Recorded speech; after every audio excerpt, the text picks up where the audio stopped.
আসসালামু আলাইকুম।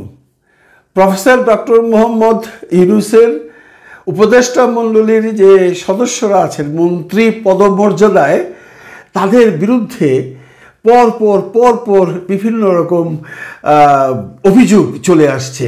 এর আগে আপনারা ভিডিওতে দেখেছেন, আমি আসিফ মাহমুদ সজীব ভুঁইয়াকে নিয়ে একটি ভিডিও করেছি এবং ওই আসিফ মাহমুদ সজীব ভুঁইয়ার ভিডিওটি বেশ ভাইরাল হয়েছে পুরো বাংলাদেশেই, মানে আমারটি নয়, বাংলা ভিশনের সেই ভিডিও থেকে ধরে অনেকেই অনেক ধরনের কথা বলেছেন। আমরা ভাই যেটা সত্য সেটা বলে দেওয়ার চেষ্টা করেছি সবসময়।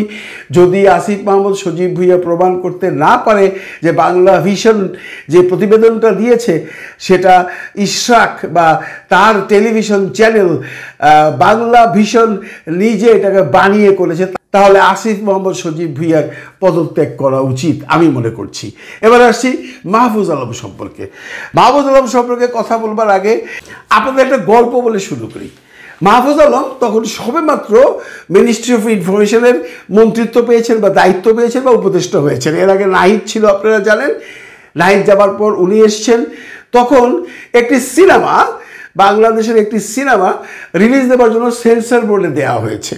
আপনারা জানেন আমি একসময় সিনেমায় কাজ করতাম, অনেকের সাথেই পরিচয় আছে, সম্পর্ক আছে। আমি তাদের একজনের কাছ থেকে এই গল্পটা শুনেছি, যেটা আমি এখন রিপিট করে বলছি আপনাদের কাছে।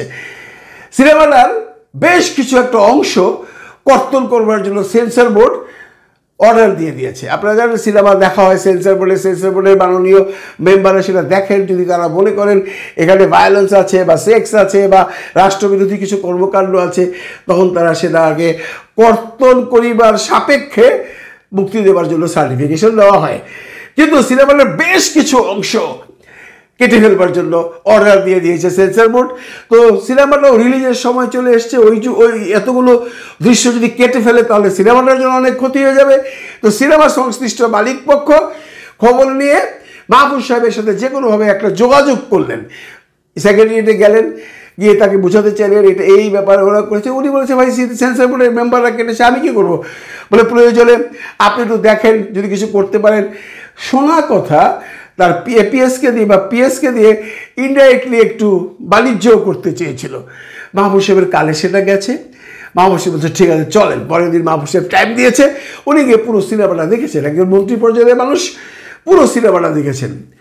দেখে উনি ওখান থেকে বেরোবার সময়, ধরুন আগের যে সেন্সর বোর্ড বলেছিল ছবিটার এখান থেকে এইটুক কেটে দিন, ঠিক আছে, এইটুক কেটে দিন, এইটুক কেটে ফেলে দিন। মাহফুজ সাহেব ছবিটা দেখার পর আরও 200 ফিট 250 ফিট মানে আরও 2 মিনিট বেশি কেটে অর্ডার দিয়ে গাড়ি নিয়ে চলে গেছেন মিনিস্ট্রিতে। এই হলো মাহফুজ আলম। গল্পটা শুনবার পর অত্যন্ত রেসপেক্ট করতে ইচ্ছা করেছিল তাকে। আমার সাথে কোনো যোগাযোগ নেই, কিন্তু আমি মন থেকে তাকে দোয়া করেছি, আমাদের দেশে এমন মানুষই প্রয়োজন। সেই মাহফুজ আলম সম্পর্কে বনিয়ামিন, অস্ট্রেলিয়ান সেই বিরাট অনেক বড় একজন ইউটিউবার, আমার সাথে একসময় সম্পর্ক ছিল, ইদানিং নেই। উনি ওনার ব্যবসা করেন, আমি আমার ব্যবসা করি। তো বনিয়ামিন সাহেবের একটা স্ট্যাটাস আবার পুরো বাংলাদেশে তোলপাড় ছড়িয়ে দিয়েছে। কী স্ট্যাটাস আপনারা জানেন, আপনারা অনেকে শুনেছেন। বনিয়ামিনের স্ট্যাটাস অনুযায়ী যেটা বলা হচ্ছে যে মাহফুজ আলমের বড় ভাই বা ছোট ভাই মাহবুব আলম নামে একজন অস্ট্রেলিয়াতে পড়াশোনা করেন এবং উনি অবসর সময়ে উবার চালান। ভালো কথা।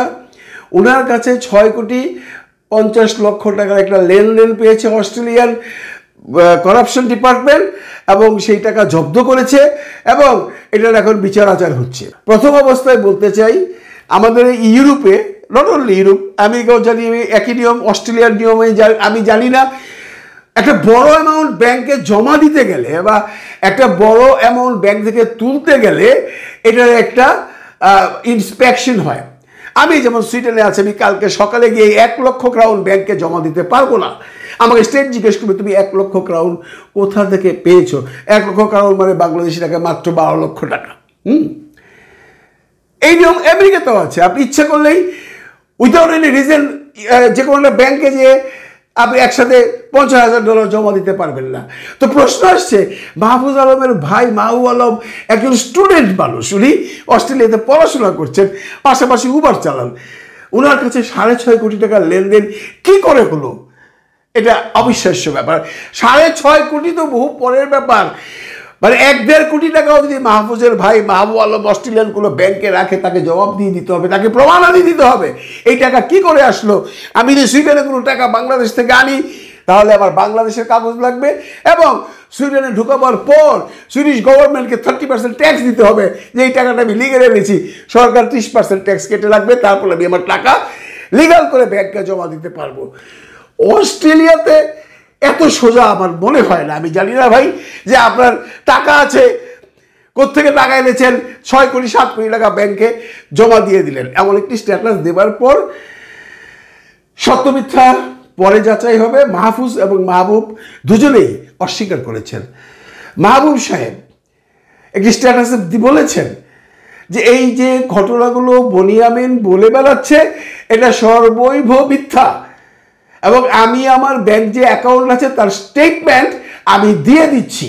মাহবুব আলম এটাও থ্রেট করেছেন যে এই ব্যাপার যে মিথ্যে একটা বাক্য বা মিথ্যে একটা স্ট্যাটাস দিয়ে আমার এবং আমার ফ্যামিলির বা আমার ভাইয়ের ভাবমূর্তি নষ্ট করলো, এর জন্য উনি বনিয়ামিনের বিরুদ্ধে মামলা করবেন। এখন অনেকেই বলতে পারেন বনিয়ামিনের বিরুদ্ধে মামলা করলে কি হবে ভাই, অস্ট্রেলিয়াতে বনিয়ামিনও যা মাহবুবও তাই। হয়তো বনিয়ামিনের পাসপোর্ট আছে, মাহবুবের পাসপোর্ট নেই। মাহবুব তো লিগাল একজন ইমিগ্রেন্ট, সেখানে পড়াশোনা করছে, তার কাছে ওয়ার্ক পারমিট রেসিডেন্স পারমিট আছে। ওয়ার্ক পারমিট রেসিডেন্স পারমিটওয়ালা আর পাসপোর্টওয়ালার মধ্যে খুব একটা ডিফারেন্স নেই। পাসপোর্টওয়ালা শুধু আপনার ভোট দিতে পারে। আমি এত বছর আগে পাসপোর্ট পেয়েছি, কালকে যে ছেলেটা এখানে এসে ওয়ার্ক পারমিট এবং রেসিডেন্স পারমিট পার্মানেন্ট পেয়ে গেছে, তার মধ্যে আমার মধ্যে কোনো তফাৎ নেই। সুতরাং এই ব্যাপারটা নিয়ে অনেক দূর গড়াবে। আমি প্রথম যে গল্পটা বললাম সিনেমা নিয়ে, তখন থেকেই আমার মাহফুজ সাহেবের প্রতি একটা বিশ্বাস ছিল। আজকে প্রথমে স্ট্যাটাসটা দেখবার পর আমি খুব আশাহত হয়ে গিয়েছিলাম। তারপর যখন মাহফুজের ভাইয়ের স্ট্যাটাসটা দেখলাম একটু হলেও আশান্বিত হয়েছি। ভেবেছি বা ভাবছি এখনও হয়তো 2-4 জন ভালো মানুষ বাংলাদেশে আছে। আল্লাহ তো বলেছিলেন পৃথিবীতে যেদিন সমস্ত মানুষ খারাপ হয়ে যাবে সেদিন আমি কিয়ামত দেব।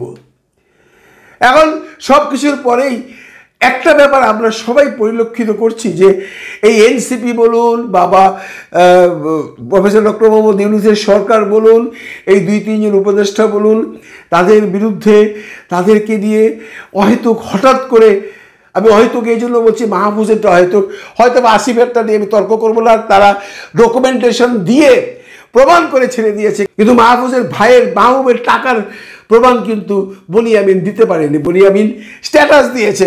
আর প্রশ্ন হলো যে ইনভেস্টিগেশন, গভর্নমেন্ট যদি কোনো ব্যাংক অ্যাকাউন্ট নিয়ে ইনভেস্টিগেশন করে সেটা তো পাবলিকলি আসলে নিউজে আসবে।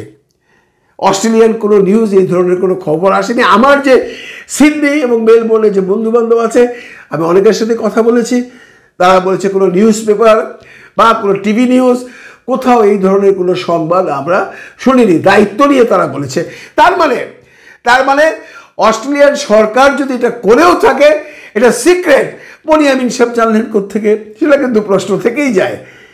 আর যদি সেটা পাবলিক করা হতো, সরকারই পাবলিক করতো এবং সেটা যে কোনো পত্রিকায় টেলিভিশনে আসতো, এগুলো বিবেচনা করে আমি নির্দ্বিধায় বলতেই পারি টোটাল ব্যাপারটা একটা বানোয়ার ব্যাপার।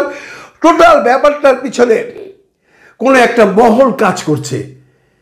আমাদের খুঁজে বের করতে হবে এই মহলটা কারা প্রফেসর ডক্টর মোহাম্মদ ইউনূসকে খারাপ করবার জন্য, মানুষের কাছে ছোট করবার জন্য এই ধরনের মিথ্যাচার করে বাংলাদেশের মানুষের মন অতিষ্ঠ করে দিচ্ছে।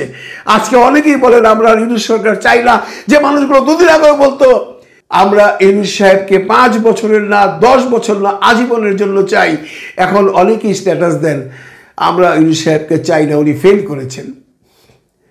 অত্যন্ত দুঃখের বিষয়। কিন্তু বন্ধুরা, আপনাদেরকে আমি অত্যন্ত বিনয়ের সাথে বলছি, যা দেখবেন সব বিশ্বাস করবেন না, যা শুনবেন সব বিশ্বাস করবেন না, প্রমাণ দিয়ে থাকবে বিশ্বাস করবেন। আমি কিন্তু বারবার সেই আসিফের কথাটাকে আলাদা রাখছি। আসিফ মোহাম্মদ সজীব ভুঁইয়ার যে ডকুমেন্টেশন, সেটা নিয়ে আমার কোনো আলোচনা নেই, সেটা নিয়ে আমি আগের ভিডিওতে কথা বলেছি। সেটা বিশ্বাস না করার মতো কোনো প্রমাণাদি দেয়নি বাংলাভিশন। কিন্তু এইখানে বনিয়ামিনের একটি স্ট্যাটাস তোলপাড় করে দিয়েছে বাংলাদেশকে। বাংলাদেশের মানুষ এখন ছিছি করছে মাহফুজকে। বাংলাদেশের মানুষ বলছে ইউনূস সরকার ফেল, ইউনূস সরকারকে এখনই চলে যাওয়া উচিত। অত্যন্ত দুঃখের বিষয়। ইমোশনাল হয়ে আমরা এমন কোনো কাজ করব না যেটা মানুষের কল্যাণে আসবে না, যেটা রাষ্ট্রের কল্যাণে আসবে না, যেটা রাষ্ট্রকে ধ্বংস করে নেবে। প্রমাণ দিয়ে থাকলে তার নিন্দা করুন, প্রমাণ ছাড়া কেউ যদি কোনো কথা বলে তাকে ঘৃণা করুন। ভালো থাকবেন সবাই, ভালো রাখবেন সবাইকে। আল্লাহ হাফেজ।